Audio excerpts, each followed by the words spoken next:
somente ao nosso Deus. Sem precisar, sem necessitar de muita explicação, louvado seja Deus. Veja que uma pessoa, às vezes, avisa, está um abismo adiante de qualquer um de nós. Se alguém nos avisa e diz, olha, aí tem um abismo, se você pisar, você vai cair lá no fundo do poço. E mesmo assim, muitas vezes, por desobediência, às vezes nós continuamos ali andando no mesmo caminho. Quando diante daquele abismo, às vezes a pessoa cai lá dentro e fica lá no fundo daquele poço. Estende as mãos e pede ajuda.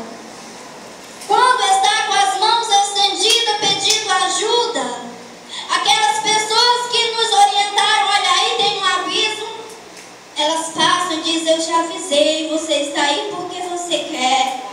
Você está aí, você caiu, agora aguenta as consequências. É assim que acontece, principalmente nesses últimos dias.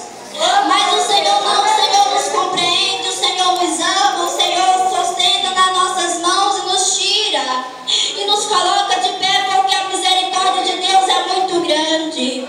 Nós olhamos adiante de nós e vemos apenas a aparência, mas o Senhor contempla o tentar, o levantar o coração de cada um de nós, em nome de Jesus. Louvado seja Deus.